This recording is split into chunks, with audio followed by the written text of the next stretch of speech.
Hello Capricorn, Sun, Moon, Rising, and Venus signs. Kamusta kayo? Sana po nasa mabuti kayong kalagayan. Welcome back po sa Star Tarot. At kung bago kayo rito, welcome din po kayo. Please subscribe, like, share my videos, and leave me a comment kung nakaresonate po kayo. Thank you. So, Capricorn, first card ninyo, gentleness. Ayan, sabi dito, be kind to yourself and others. Honor your gentleness and speak words of love. Okay? So, yun. Be kind to yourself. Okay? Huwag mo namang masyadong stressan ang sarili mo. Do not pressure yourself. 'Di ba? Maging gentle ka naman. Huwag mong para kasi Capricorn, parang siguro ang taas nung expectations mo sa sarili mo to the extent na talagang pinipiga mo, yung kung ano yung pwede pang gawin. But siguro naman, 'di ba, hindi naman kailangang pressurein mo yung sarili mo talaga. Give yourself time as well to breathe. Give yourself time as well to relax kasi 'di ba, kahit yung isip natin talagang meron tayong desidido tayo na gusto nating tapusin or gusto nating ma-achieve, yung isang bagay at a certain period of time. Pero minsan yung katawan natin hindi sumasabay, hindi ba? Yung katawan natin exhausted na, pagod na, so kailangan din na makahinga, 'di ba? Kaya feeling ko merong ganon, na nagaganap sa iba sa inyo sa ngayon. Na talagang kahit pagod na kayo, hirap na kayo, kulang na kayo sa tulog dahil gusto ninyong abutin ang isang bagay, gusto ninyong tapusin ang isang bagay at a certain period of time. Pinipilit ninyo talaga yung katawan ninyo. Diba? So, yun, sana ma-realize din ninyo, diba, na health is wealth talaga. Kailangan mo, na unahin yung i-prioritize mo yung kabutihan, ng inyong kalusugan, overall health ninyo. Okay? So, what else? We have Goddess. Honor your divine feminine energy. Set your inner beauty and love every part of you. Yan. So, parang appreciation ito, para sa sarili mo. 'Di ba? Honor your feminine energy. At mahalin mo daw, ang bawat parte ng sarili mo.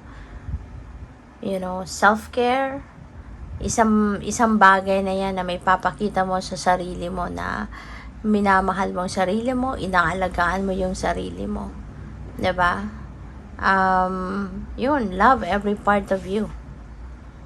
Kasi sino yung dapat na mas mag-appreciate muna sa sarili mo, 'di ba? Dapat ikaw muna.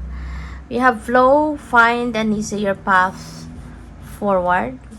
Surrender the outcome and release your expectations. Kasi yung expectations din na yan, lalo-lalo na kung sobrang taas, yun ang nakaka-stress sa'yo. Yun ang nakaka-pressure sa'yo. 'Di ba?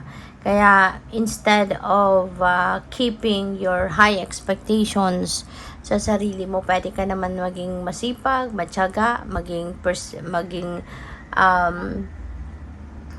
persevering, na hindi mo kailangang meron kang kailangang bar na talagang aabutin, 'di ba?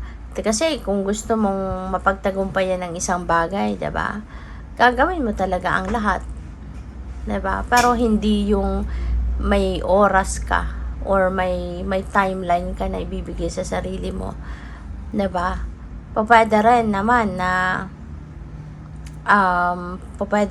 kunyari may timeline ka, pero alam mo yung doable, 'di ba? Yung feasible at doable, hindi yung napaka-imposible, 'di ba? Na lalo na kung ikaw lang ang gagawa nun, 'di ba? Okay lang kung meron kang pwedeng makatulong, 'di ba? You can delegate other things to other people, makakatulong sa iyo. Pero paano kung it's all you? 'Di ba? Kumbaga, paano kung ikaw ay one man show? 'Di ba? Kaya sometimes kailangan na lang natin na i-let go yung expectations na yan.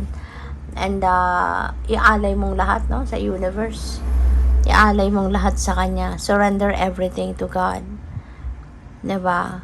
Kasi siya naman yung nakakapag-desisyon, no? If it's part of His divine plan, it will happen. He'll make a way. 'Di ba?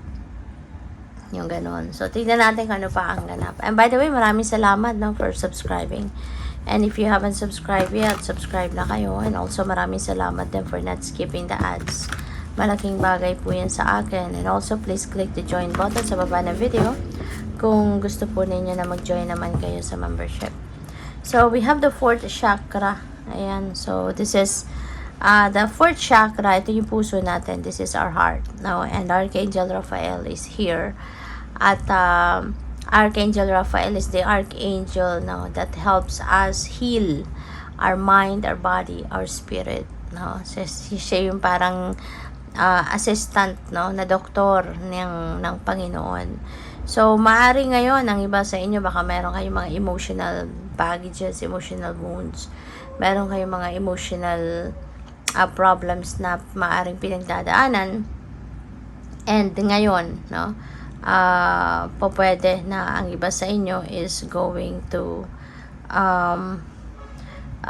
start feeling that healing, no, na maaring yung ano man ang ano mo, nararamdaman mo, kunyari may mga physical problems ka, physical ailments, baka ngayon, ano, with the help of Archangel Raphael, gagaling ka na.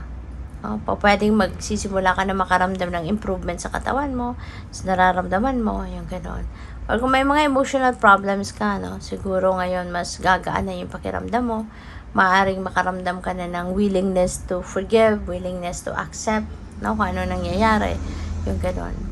So, we have 2nd chakra, Archangel Ariel is going to help you as well, na magawa mo kung ano man ang mga bagay dito na kailangan mong gawin para maibalik yung intimacy mo, intimacy nyo ng person mo, yung passion ninyo para sa isa't isa, yung pagmamahalan, 'di ba? Yung tawag dito, yung sensuality, yung mga ganyan, creativity as well, ano, maaaring tutulungan ka din ngayon ni Archangel Ariel na ma-express mo yung inyong creativity. There could be opportunities, no, na magbibigay sa iyo ng chance para ma-express mo din yung talento mo, diba? Magawa mo yung passion mo, yung ganyan. So, we have door to spirit. Yan. So, this is new beginning. Merong magsisimula, merong bagong pintong magbubukas para sa iyo at magsisimula ka ng bagong kaganapan. And maaari, ano, na ang iba sa inyo magbabalik loob na sa universe, sa divine, sa Panginoon. Maybe ang iba sa inyo sa ngayon is going to have a spiritual awakening, or you're going to have a greater awareness and understanding of who you are, bakit ka nandito sa mundo, anong purpose mo, ano yung mission mo in life, yung mga ganon. So siguro mas maiintindihan mo na yan sa ngayon. Mas malalim na siguro ngayon din, no, yung takbo ng pag-iisip ninyo related, no, sa inyong spiritual aspect of life. So what else? We have the Queen of Wands. Ayan. So si Queen of Wands, this is someone na very determined, focused, meron siyang go-getter attitude, no, kaya feeling ko dito super excited siya to do something na naisip niyang gawin. Maaring dream niya to, or maaring goal niya to, no? At nakikita niya yung opportunity nandiyan dyan para magawa niya to, maisakatuparan niya. Kaya yun, super excited siya. Maybe she's planning about it, kung anong gagawin niya, paano niya gagawin yung mga ganon. So, we have the Fool, yeah, and definitely you're going to take action towards that.